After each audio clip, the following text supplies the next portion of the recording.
A gente está trabalhando alguns blocos de conteúdo que são fundamentais para um cristianismo autêntico, bíblico, para uma igreja saudável. Nós já trabalhamos aqui, por exemplo, o princípio da unidade,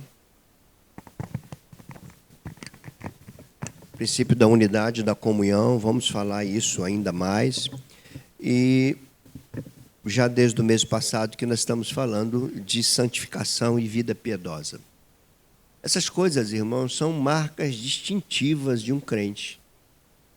Todo cristão crê em Jesus Cristo. Por crer em Jesus Cristo, receberam o perdão dos seus pecados e a justificação. Então, todo cristão é justificado, todo cristão é aceito diante de Deus por causa da obra de Jesus. Todo cristão tem acesso a Deus por um novo e vivo caminho. Todo cristão não traz mais sobre si a culpa, a condenação, aquilo que nos separava de Deus. Isso foi obra de Jesus, não é obra nossa. Mas todo cristão que tem consciência daquilo que ele é em Cristo, ele também tem consciência daquilo que ele deve desenvolver no seu dia a dia. Todos aqueles que estão em Cristo devem viver segundo o modelo do reino de Deus, os valores do reino de Deus. Por isso, não existe possibilidade de você ser cristão e dissociar a santificação da tua vida.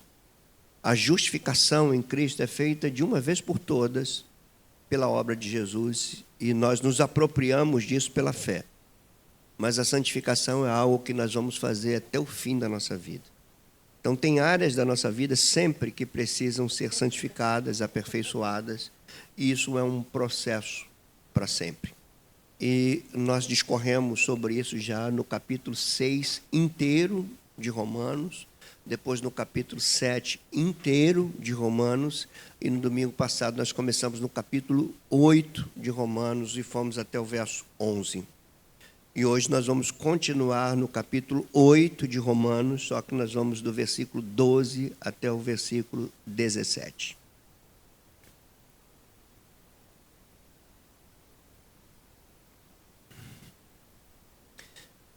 Todos abriram aí suas Bíblias?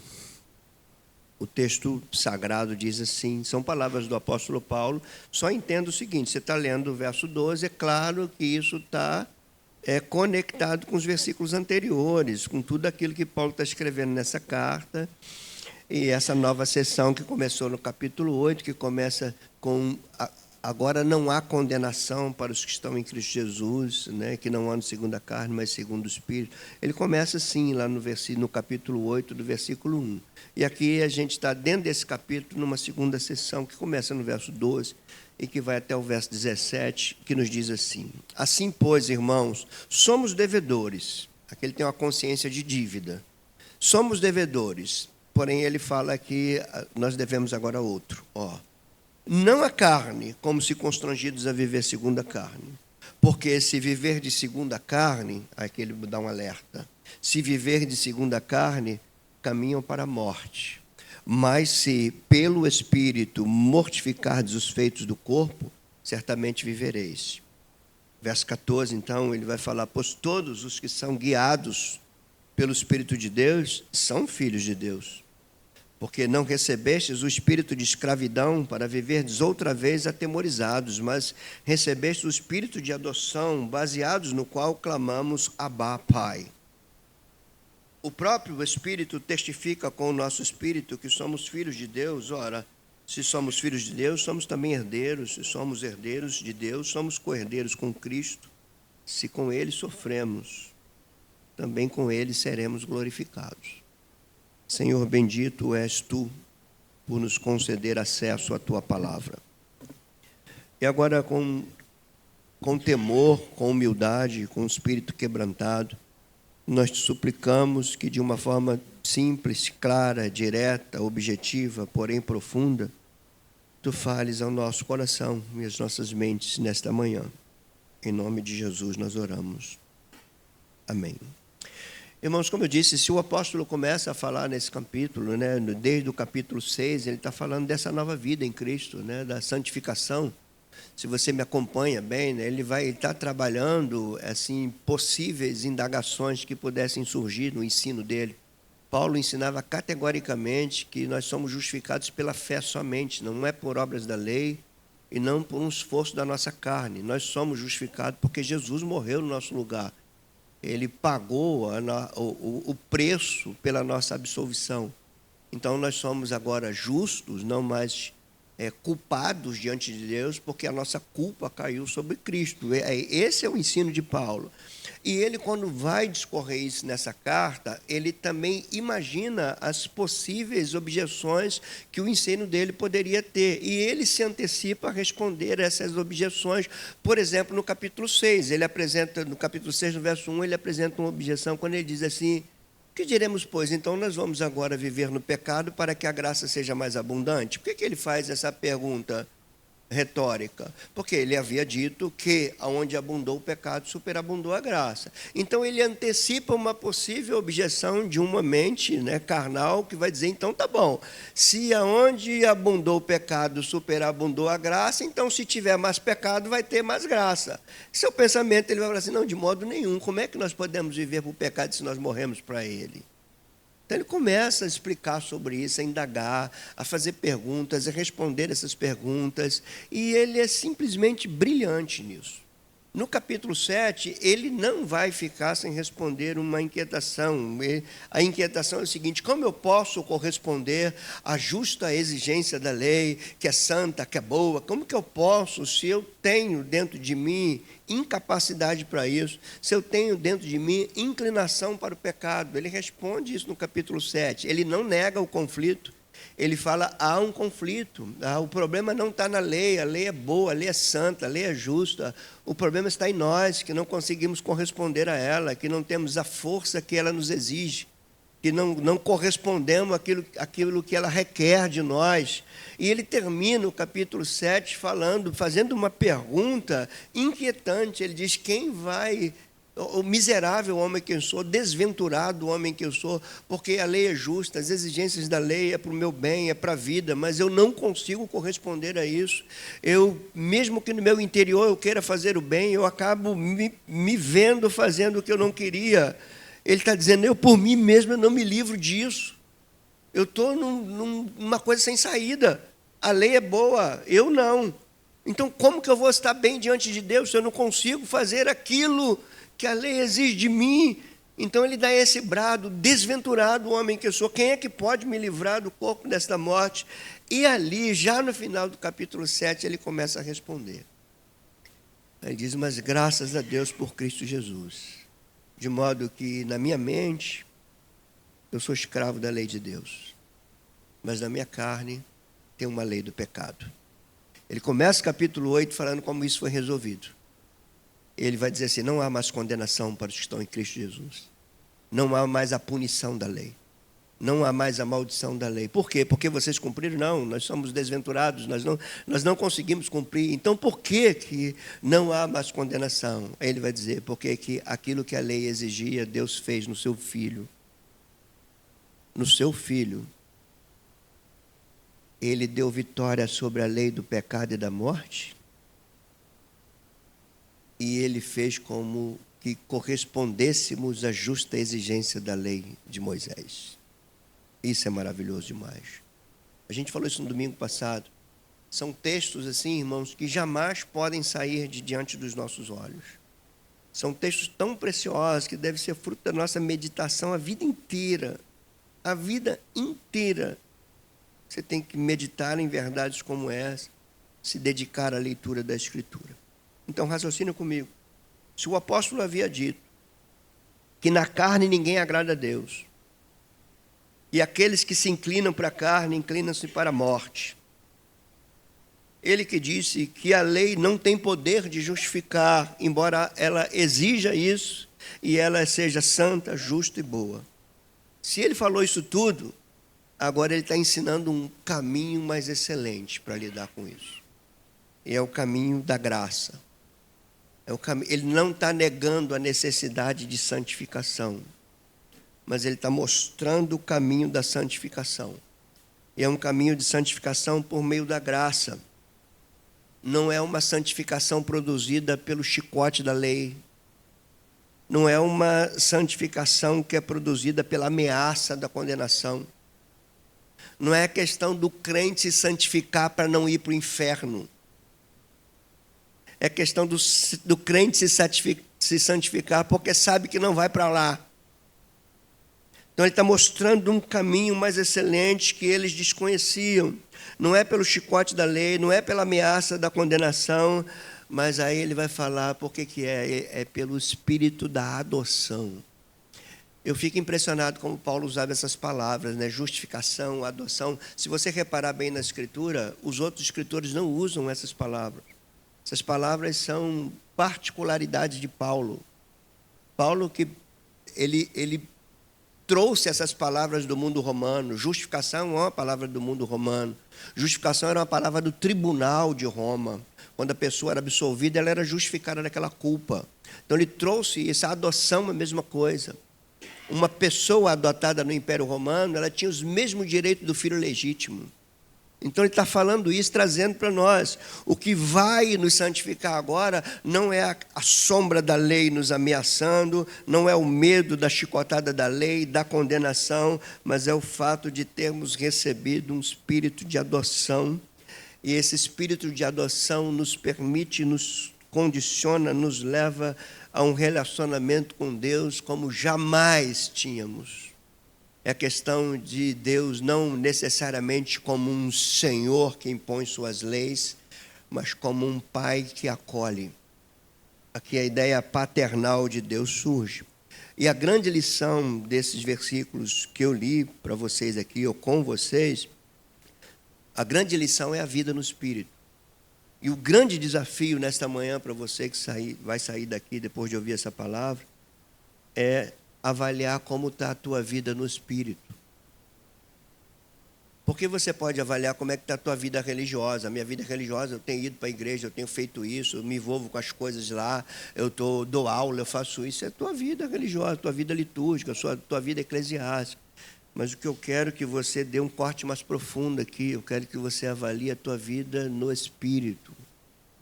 O desenvolvimento da tua nova vida. Eu quero que você avalie você quando os olhos não estão diante de você, quando ninguém está te vendo. Quando você não tem nada para responder a alguém. Você não está sendo cobrado por algo. Aqui você vai ter que ouvir isso e ver qual é o teu compromisso com a tua liberdade em Cristo. Como é que você lida com a liberdade que você tem em Cristo? Você tem que sair daqui pensando, eu funciono debaixo do chicote só? Será que para eu fazer o que Deus quer, é só Ele me ameaçando que funciona? E se Ele tirar a ameaça? E se Ele falar que não tem condenação, como Ele disse aqui? E se Ele falar que não tem chicote sobre você, que não tem ira sobre você? Se Ele falar que a ira que era sobre você, Ele derramou sobre o seu filho? E se Ele confirmar para você que você é salvo, não porque você faz, mas porque Jesus fez? Como é que você lida com essa liberdade? Como é que você consegue ser um crente sem cobrança? Sem que esteja alguém te cobrando? Como é que é teu dia a dia? Isso aqui, irmãos, isso nos humilha. Porque Deus está falando assim, vocês são o que são, não pelo que vocês fazem, foi porque eu fiz. Vocês são meus filhos. Então agora, vocês precisam viver na liberdade de filhos. E aqui Paulo, ele é brilhante. Lição daqui, a vida no Espírito para mortificar os feitos de uma velha natureza que insiste em nos acompanhar. Creio que devemos prestar muita atenção nessa recomendação dele, por meio da sua palavra, e este deve ser o grande desejo de todos nós hoje. Entender a justificação por meio da fé em Jesus Cristo e o compromisso que temos com a mortificação dos feitos carnais, não pela nossa própria obra, mas pela vida no Espírito. Então isso é fundamental, isso são coisas simples. E a gente leu do verso 12 a 17, nos versos 12 e 13, porque a palavra precisa sair do texto bíblico, Paulo instrui sobre um novo proceder, sobre algo diferente, sobre a vida no Espírito. É diferente de você ficar agora tentando se justificar nas obras da carne. Tem gente que acha que é isso, né? Eu estou bem diante de Deus porque eu jejuo muito. Não é isso. Não são essas coisas que te fazem viver de modo que agrada a Deus. E é isso que Paulo vai tratar aqui nos versos 12 e 13, do versículo 14 até o 17, ele apresenta as bênçãos de uma nova realidade em Cristo. É como se ele falasse assim: se vocês entendessem tudo isso que vocês são, então vocês não terão dificuldade de procurar ser tudo aquilo que eles desejam que vocês sejam. É a questão de consciência. Se eu conheço a minha identidade, eu tenho que desenvolver a minha vida de acordo com essa identidade. E isso é impressionante em Paulo, impressionante nas Escrituras, impressionante nas cartas apostólicas. Deixa eu dar um exemplo breve aqui para vocês. A igreja, por exemplo, aos Coríntios, que Paulo tem 2 cartas na Bíblia direcionadas a essa igreja, era uma igreja muito complicada. Era uma igreja que tinha pecado, que tinha problemas de moralidade, tinha pecados morais, tinha pecados de ganância, de egoísmo, tinha divisão, tinha muita coisa para consertar. Seria uma igreja que, ao olhar com um olhar legalista, nós diríamos assim: isso aí foi tudo para o inferno. Isso me impressiona, porque quando Paulo escreve a carta para uma igreja tão problemática como a igreja de Corinto, ele chama de santificados e chamados para ser santos. Ele fala: vocês não sabem que vocês são o santuário do Deus vivo, que o Espírito de Deus habita em vocês. É como se ele fala: como é que vocês podem alimentar um comportamento tão carnal que vocês tinham, se vocês sendo agora o santuário de Deus, os santificados no Espírito? Não combina com a nova realidade em Cristo. É isso que eu quero que vocês entendam. Às vezes a maneira de nós nos comportarmos não combina com aquilo que nós somos em Deus. Então, meu papel aqui como pastor é fazer você sair daqui pensando: eu tenho que viver de forma que se harmoniza com aquilo que eu sou. Eu não tenho que procurar ser alguma coisa para ser salvo. Eu já sou. Eu fui salvo pela obra de Jesus. Então, venha comigo nesses 2 blocos aqui. Primeiro, ele vai instruir sobre o novo proceder. Isso está nos versículos 12 e 13. Você vai ficar com os teus olhos aí na Bíblia, nos versículos 12 e 13. Talvez eu caminhe com vocês por outros textos, dependendo do nosso horário ali. Primeira coisa que ele vai dizer é que nós continuamos devedores, mas a fonte da nossa dívida mudou, é outra. E aqui a gente vai entender o que ele quer tratar aqui como carne. Ele vai dizer assim: não somos mais devedores à carne. É o que ele vai dizer no verso 12. Assim, pois, irmãos, somos devedores. Ele está fazendo a afirmação. Somos devedores. Só que ele vai mudar. Ele diz: mas não a carne, como se constrangidos a viver segundo a carne. E aqui a gente precisa entender que carne é essa que Paulo está falando. Seria a nossa natureza carnal? Pode ser. Pode estar se referindo a 2 coisas? Pode. Mas aqui nós podemos compreender que nós somos livres. Livres. Se você olhar para dentro de você, se você está em Cristo, você é livre. Livre de quê? De algo que talvez você não entenda ainda. Você é livre do domínio do pecado. Se você acredita na palavra de Deus, você ainda terá desejo por pecar, mas você tem em si agora a capacidade de dominar esse desejo. Você não tinha isso. Por isso que ele dizia assim: o bem que eu quero eu não faço. Não tem esse poder. Só que agora aquele que era o teu Senhor, que era o pecado, foi vencido. Então você pode. O que ele está dizendo? Nós somos livres do domínio do pecado, o que ele havia ensinado anteriormente.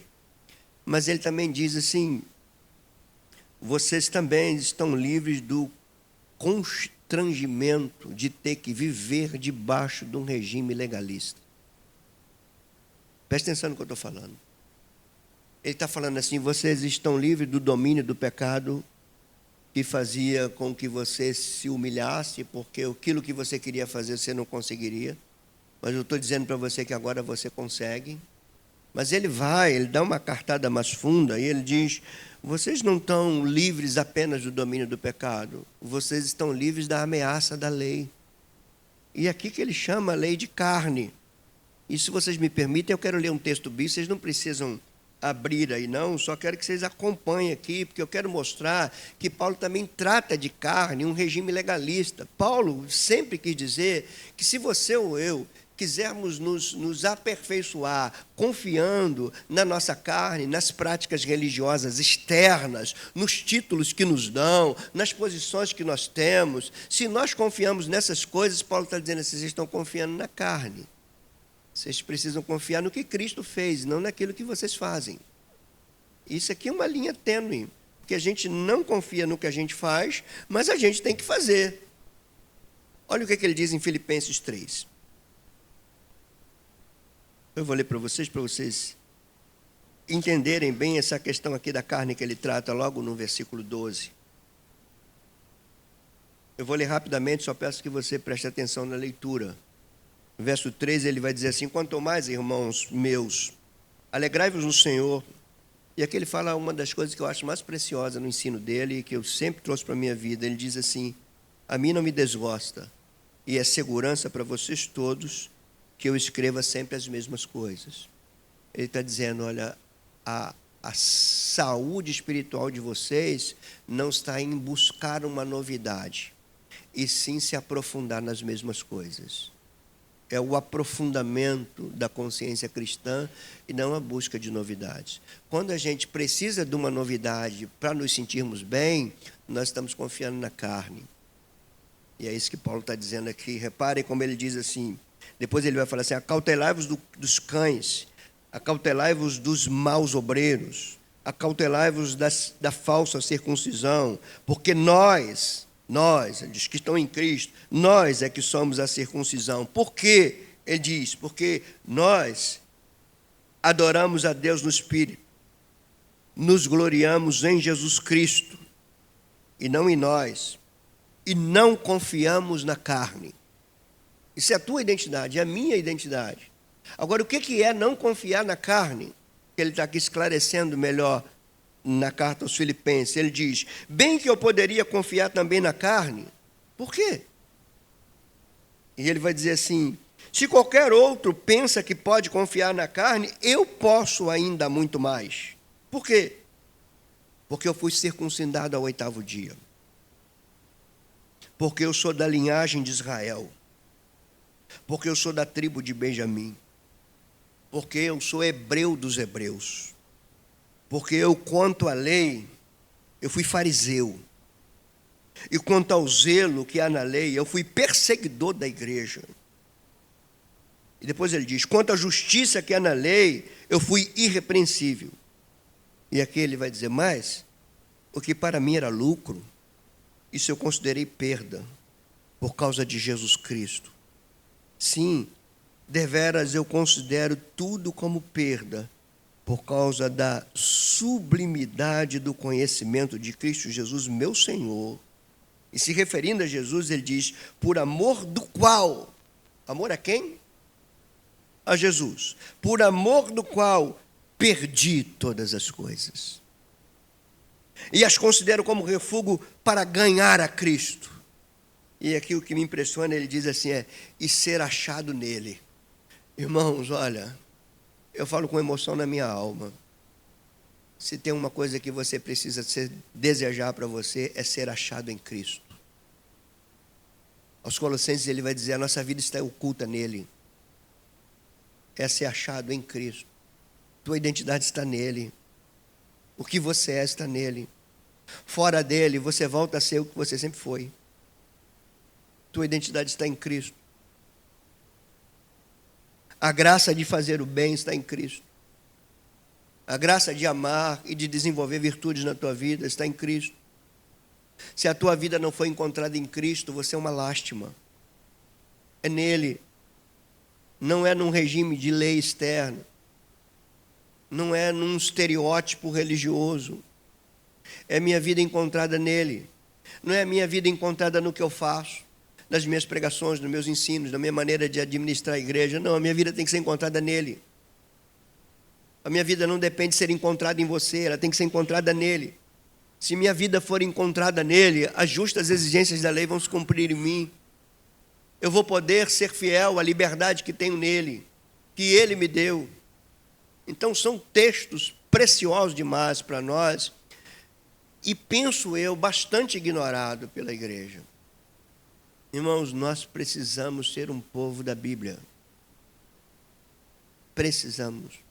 Nós não vamos vencer a batalha em favor das nossas crianças, dos nossos adolescentes, se os nossos adolescentes não conhecerem a Escritura. Se eles não dominarem a Escritura, se eles não amarem a Escritura, nós vamos perder os nossos adolescentes para o mundo. Escritura que nos ensina. O que eu estou fazendo aqui? Eu estou expondo a Escritura.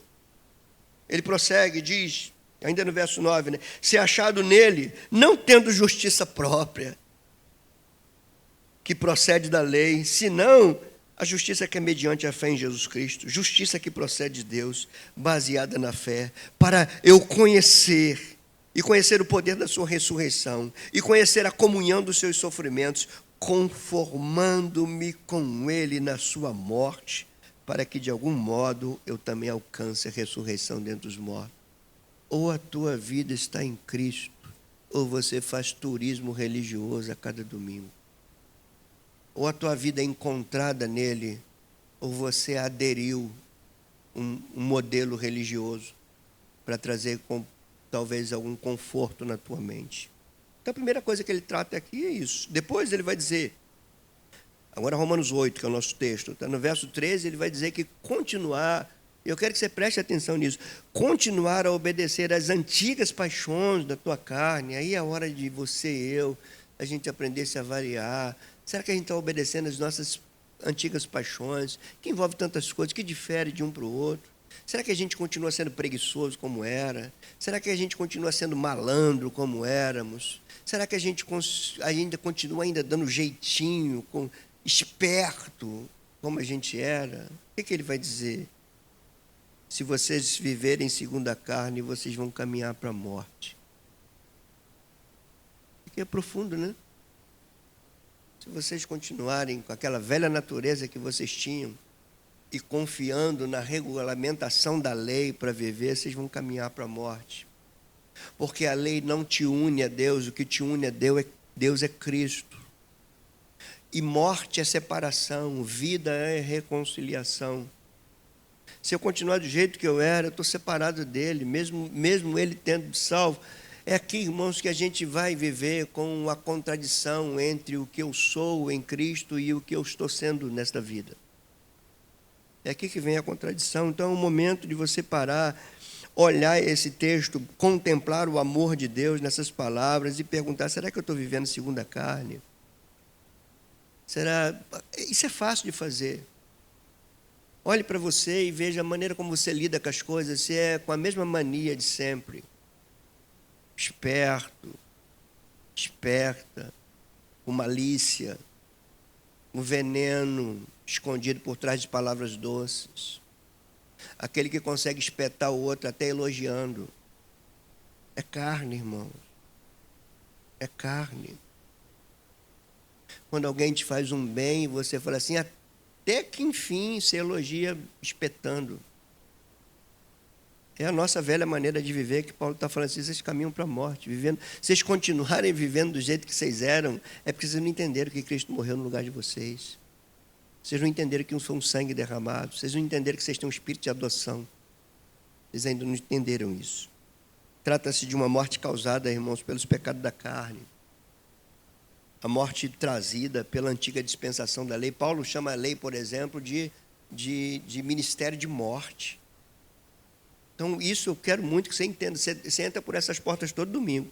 Se a tua vida for apenas religiosa, se você acha que a tua aceitação em Deus é porque você está sempre firmezinho, e por isso, às vezes, você cria até um estereótipo, né? Porque você quer se sentir bem com você mesmo, você está caminhando para a morte. O que eu falei aqui quando eu recebi aqui o Diego e a Vanessa? Sejam autênticos. Sejamos autênticos. Criar um estereótipo de crente para levantar uma placa de que eu sou crente justificado, Paulo está dizendo que isso é carne, isso caminha para a morte. Terceira coisa que ele diz aqui é que caminhar de modo que agrada a Deus na velha natureza, esse poder para isso não está em nós. Por isso que eu estou falando que a graça humilha. Não está em nós esse poder, está no Espírito. O Espírito que foi dado aos que estão em Cristo. É o que ele vai falar na segunda parte do verso 13. Ó. Mas se... É aí que eu quero que você preste atenção nas palavras entre vírgulas. Porque ele vai dizer assim, ó, porque se viver de segundo a carne, vocês vão caminhar para a morte. Só que depois ele bota um mais, vírgula, se, vírgula, aqui está a chave, se pelo Espírito. Agora, esse é o caminho agora. Se pelo Espírito mortificares os feitos do corpo, aí vocês vão viver. O que Paulo está dizendo?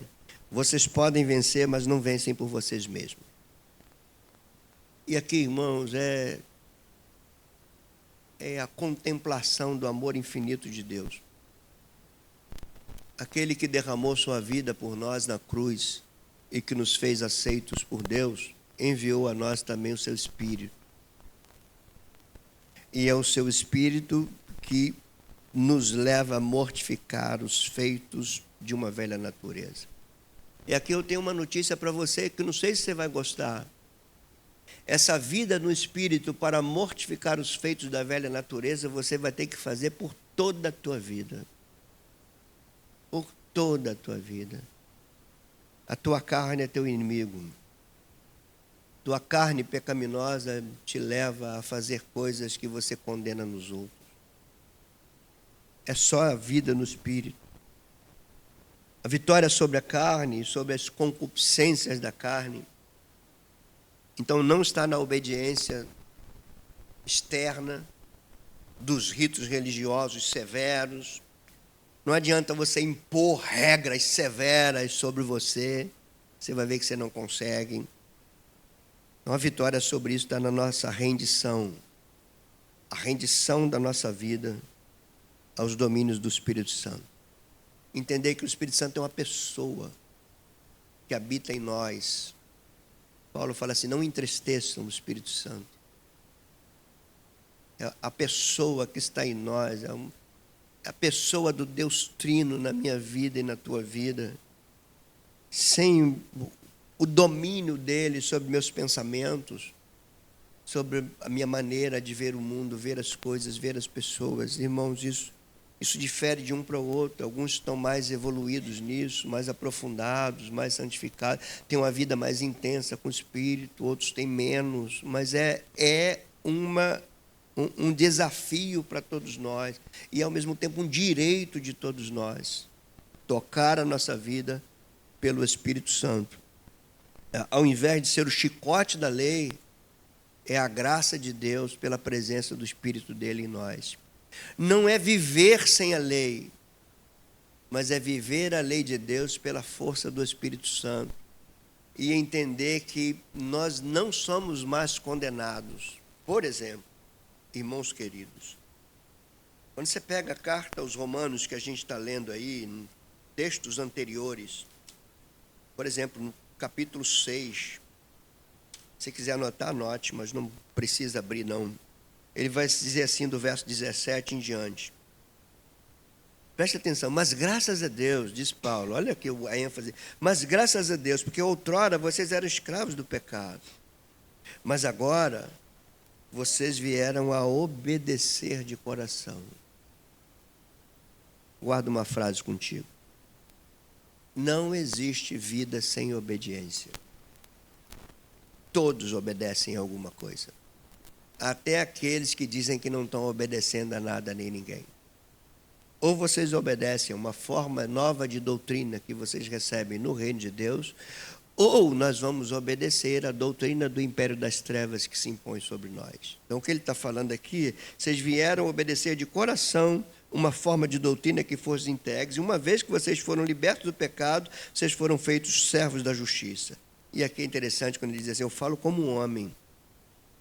Aqui é a questão da humanidade, da fraqueza, da limitação.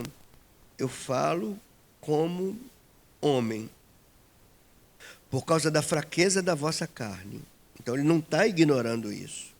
Mas ele vai dizer assim: assim como vocês ofereceram os vossos membros para a escravidão da impureza e da maldade para a maldade, assim ofereçam agora esses mesmos membros para servirem à justiça para a santificação. Porque quando vocês eram escravos, escravos do pecado, vocês estavam isentos em relação à justiça. Naquele tempo, qual o resultado que vocês tinham, senão as coisas que vocês agora se envergonham? Então ele diz: aqueles membros que vocês entregavam para aquele. Aqui é consagração, a doutrina que está embutida aqui é consagração. E a minha fala para mim, para você: consagre toda a tua vida ao Deus que te salvou. Toda a tua vida, tua mente, tuas coisas, teu tempo.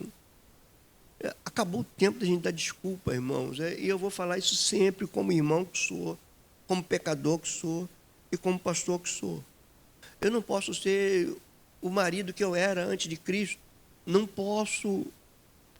Eu tenho que me consagrar a Deus para ser um marido melhor, para ser um filho melhor, para ser um homem melhor.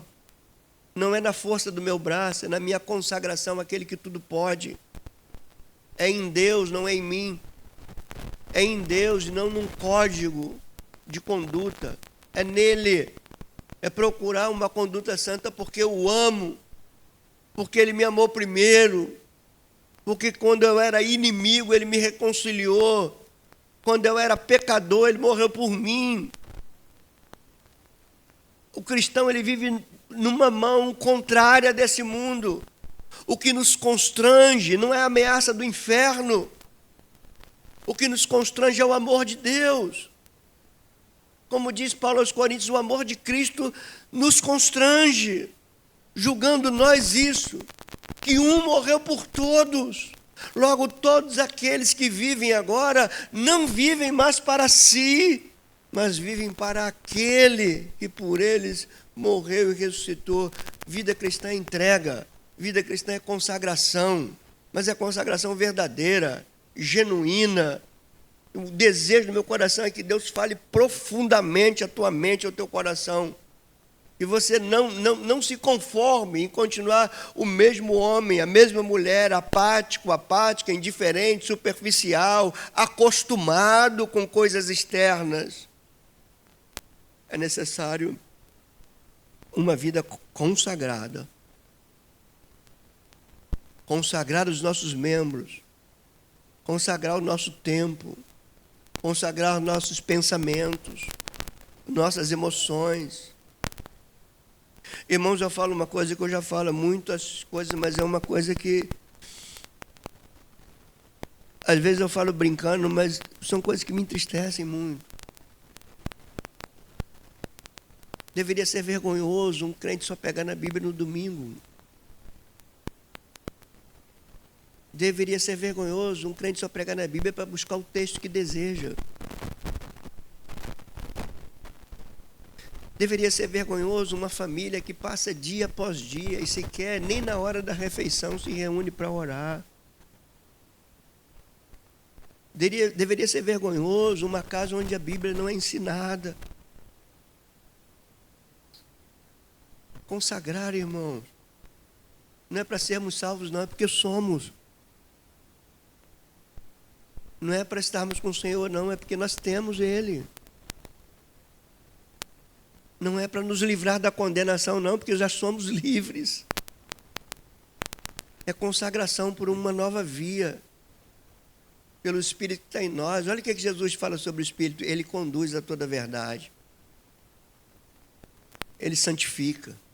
Ele edifica. Ele capacita com os dons. Ele consola. Ele conforta. Ele consola na tribulação para que você possa consolar outro quando passar pela tribulação que você passou. É o Espírito Santo em nós, em nossas vidas. Nós fomos educados debaixo de um chicote religioso.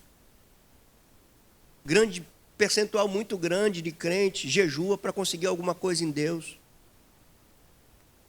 Você vê pouca gente procurando jejuar para se consagrar mais a Deus. Sempre jejuando para ter alguma coisa dele. Nós precisamos rever isso, irmão.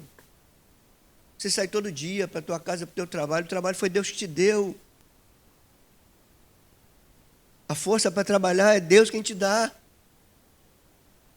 Consagra teu trabalho ao Senhor. Não seja tolo.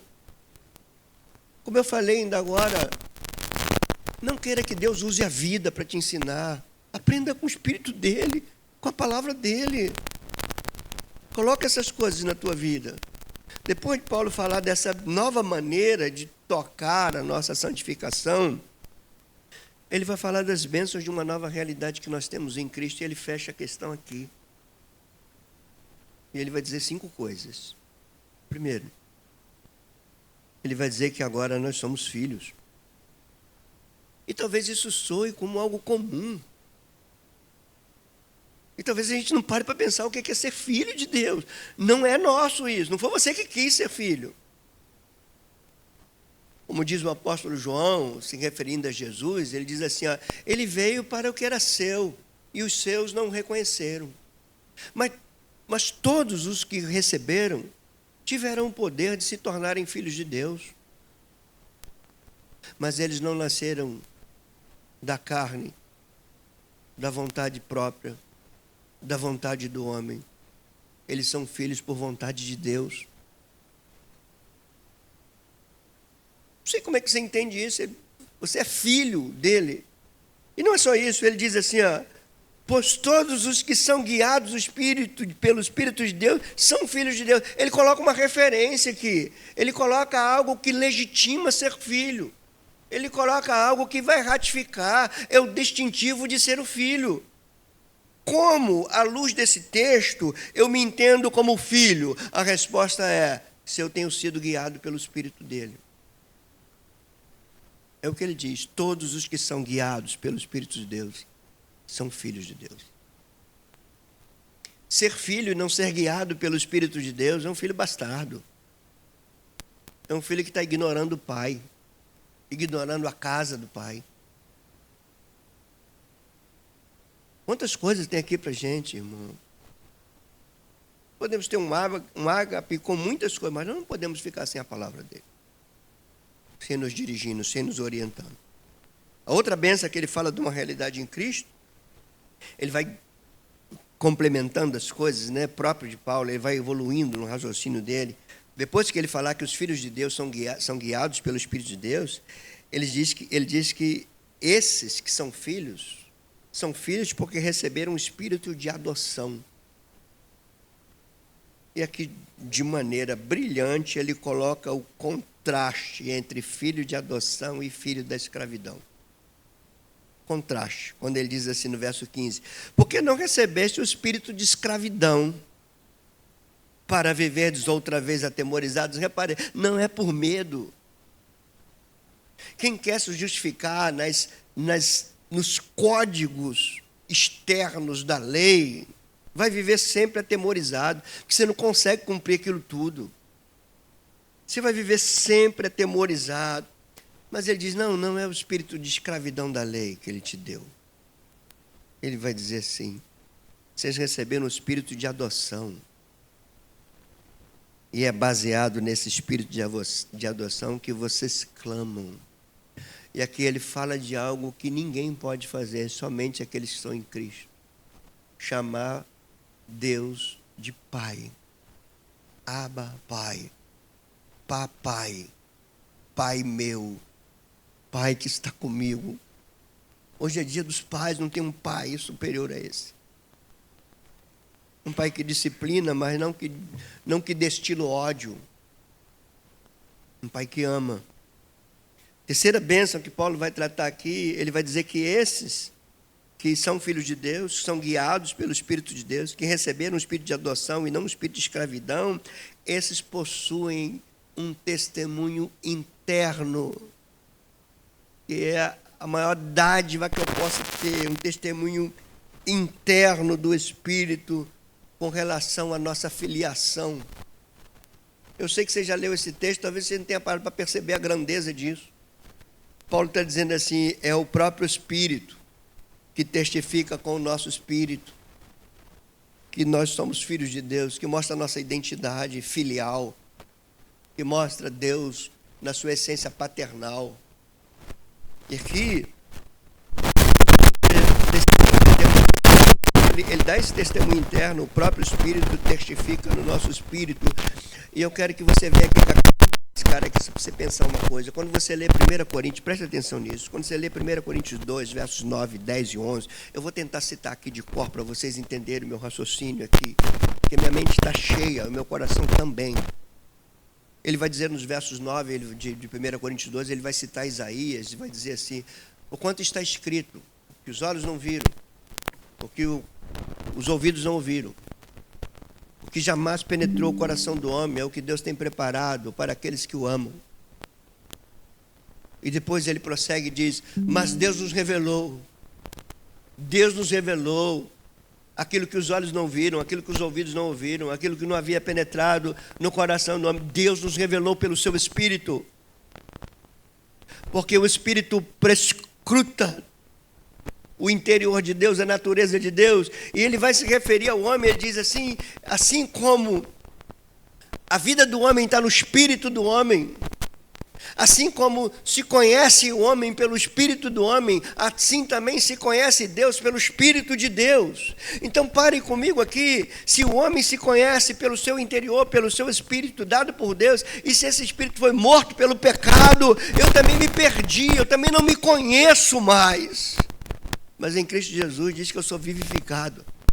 O Espírito que estava morto no pecado vivificou. E é com esse Espírito vivificado que Paulo está dizendo: o Espírito Santo vai testemunhar, ele vai grudar nesse Espírito vivificado e vai soprar nos teus ouvidos assim: você é filho, você é dele, ele é teu pai. É em mim que você tem força para largar isso, para largar aquilo. Por quê? Porque ele é teu pai. Ele não só te perdoou, ele te chamou para dentro da casa dele. Ele não só tirou o teu pecado, não. Ele te chama de filho, ele te chama para a mesa. Sabe por que eu estou falando isso, irmão? Você é capaz de perdoar alguém que te fez mal, mas eu não sei se você é capaz de pegar esse alguém que te fez mal e botar para comer na tua casa. Mas Deus fez isso contigo e comigo. Ele não só perdoa, não. Ele botou para sentar à mesa dele. Ele chamou de filho. É minha família. Agora faz parte da minha casa. Você colocaria dentro da tua casa alguém que te fez mal? Você perdoa, mas fica lá. Aqui não. Mas Deus fez diferente contigo. Ele te perdoou e falou: vinde, bendito. Tem um lugar preparado para você. Desde antes da fundação do mundo. Lugar que você estaria fora se não fosse pelo meu amor derramado. Então são coisas que eu nele, é isso que me leva a uma... Ô pastor, você ora, eu oro. Pastor, você lê Bíblia, eu leio. Você faz isso todos os dias da minha vida. Por quê? Porque você quer ser salvo? Não, é porque eu sou. É porque eu sou dele, é porque eu sou filho dele. É porque ele me salvou.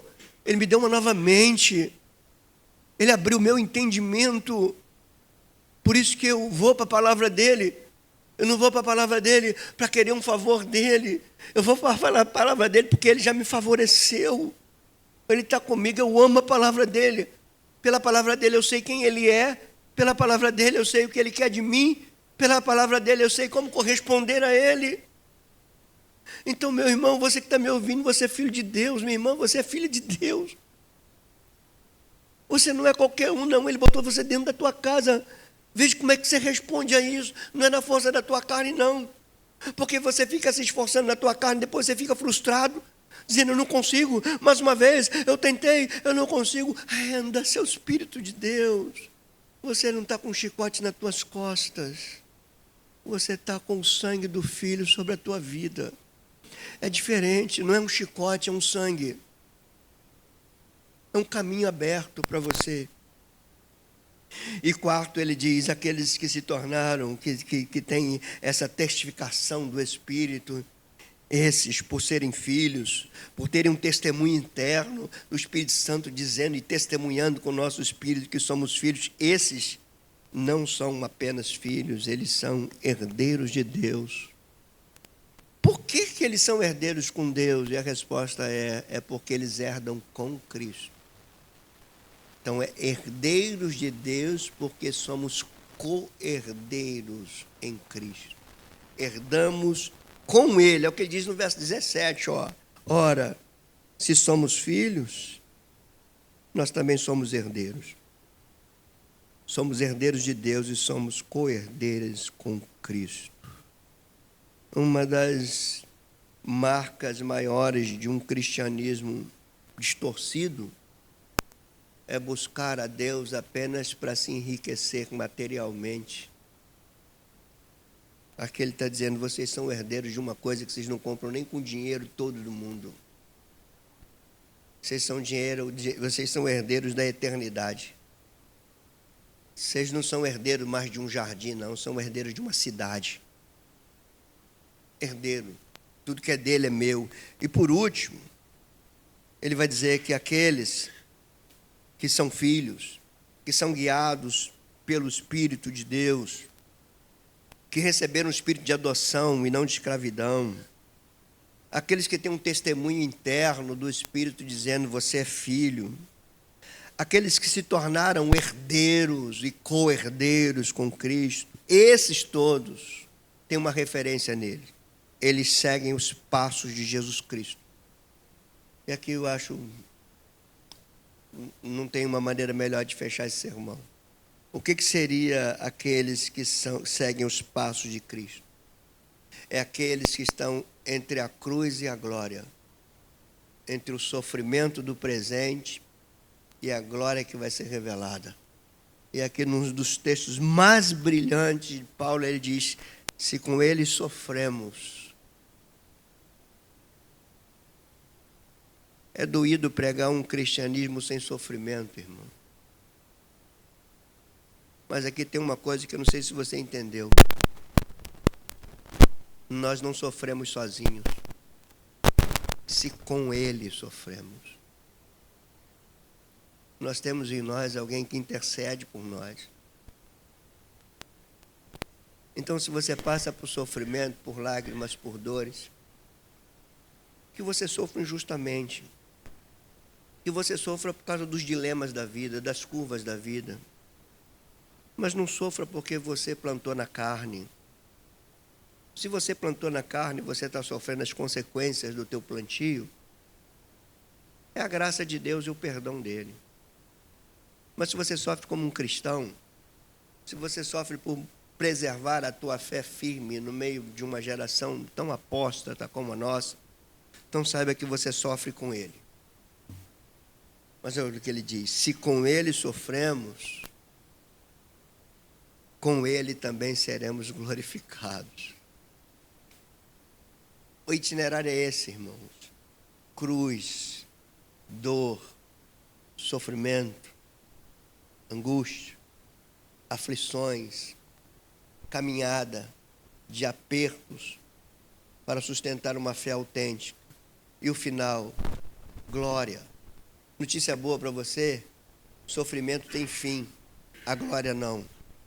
Não terá fim. A lágrima tem fim. A paz eterna jamais. Sofrimento tem fim. O gozo eterno não tem fim. Se com ele nós sofremos, com ele seremos glorificados. Se pelo gozo que ele estava proposto, ele suportou a cruz, também pela alegria da glória que há de vir, nós suportamos as angústias do dia a dia. Somos cristãos e não nos envergonhamos disso. Tenha uma vida no Espírito, santifique a tua vida, ame ao Senhor, ame a palavra dele, procure ser uma pessoa que agrade ao Senhor, mas saiba que não é na tua carne e não é também se escorando nas práticas externas que você consegue. É a vida de rendição ao Espírito de Deus. Você não faz para ser, você faz porque você é. Você não faz para ter, você faz porque você tem. E é isso que a Escritura nos ensina. Bendito Deus. Nós vamos para as nossas casas agora, no Dia dos Pais, e o que nós mais ouvimos aqui é Tu és o nosso Pai. Nós somos filhos por adoção. Nós não recebemos um espírito de escravidão. Recebemos um espírito que nos leva, espírito de adoção que nos leva a clamar a Ti como nosso Pai. É o espírito que testifica dentro do nosso espírito que nós temos um Pai que nós somos filhos de Deus. Entendemos quando a tua palavra, de maneira poética, diz que tu fazes o solitário habitar em família.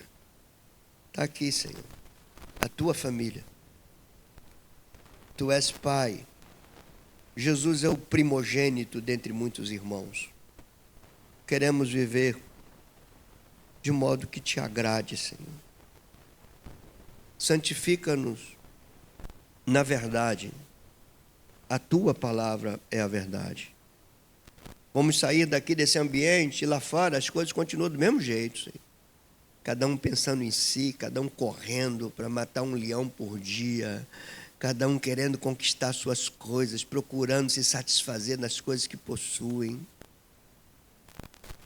Mas aqui vai sair um povo que pensa diferente, Senhor. Entender que a nossa vida está em Ti. Nós estamos em Ti, Senhor. Vai sair daqui um povo que ouviu Tua palavra e vai entender que é devedor não à carne. Nós somos devedores a Ti, ao Espírito.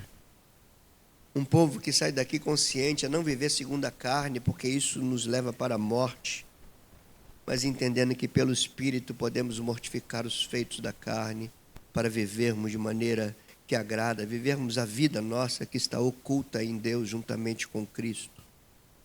Ó Deus, nós queremos entrar para as nossas casas, os nossos filhos nos veem como pessoas normais, seres humanos normais, com todas as suas limitações, com todas as suas dificuldades, mas com algo dentro que só Tu podes dar. O selo do Teu Espírito, testemunho do Teu Espírito. Senhor, como nós desejamos que os nossos filhos olhem para nós e vejam que nós somos cristãos, que nós cremos em Ti. Como desejamos, Senhor, que os nossos filhos cresçam entendendo que isso aqui no domingo é apenas uma obrigação que os pais deles cumprem. Como é bom, Senhor, os nossos filhos crescerem sabendo que nós entendemos o que estamos fazendo. Entendemos por que estamos aqui. A minha oração por mim, pelos meus irmãos, por aqueles que me ouvem também em casa ou que vão me ouvir. Nós não queremos ouro, nós não queremos prata. Nossas necessidades materiais, Tu conheces. És Tu que nos supre. Te pedimos perdão se porventura nós passamos aperto material, não porque Tu deixaste faltar, mas porque nós fomos negligentes na administração daquilo que Tu nos deste. Nós te pedimos perdão a isso. Mas o que nós pedimos hoje, Senhor, não é a conquista material. O que nós te pedimos hoje é viver como filhos Teus, viver pelo Teu Espírito, sermos guiados pelo Teu Espírito. O que precisamos, Tu sabes, Tu acrescentas. Queremos ser Tua igreja. Senhor, se Tu percebes sinceridade na minha oração aqui junto com meus irmãos, por amor do Teu nome, nos atenda. Sabe o que nós estamos te pedindo, Senhor? Estamos pedindo amor pela Tua palavra. Estamos pedindo desejo de buscar a Tua presença. Estamos pedindo que haja em nós uma repulsa pelo pecado. É isso que nós estamos te pedindo. Não estamos pedindo ouro e prata. Nós não queremos chegar amanhã. Senhor, Tu sabes que Tu falas comigo de diversas maneiras. E hoje Tu falaste comigo quando essas crianças estavam aqui se apresentando, aqui, trocando de classe. Que se perguntava, você tem Bíblia? Uma falou, eu tenho 3. Outra falou, eu tenho 4. Outra falou, eu tenho um monte. Senhor, nós temos tudo isso. Várias Bíblias. Várias versões. Vários modelos. Então nós não estamos te pedindo Bíblia. Nós estamos te pedindo amor pela Tua palavra. Desejo pela Tua palavra. Moldar a nossa vida pela Tua palavra. Deus, nos ouça, nos ouça. Nós precisamos disso. Não está em nós o querer isso. Só Tu podes nos atrair para o que é santo, E a gente termina esse culto com essa oração, na certeza que tu nos ouve, Senhor Deus, em o nome de Jesus Cristo. Amém.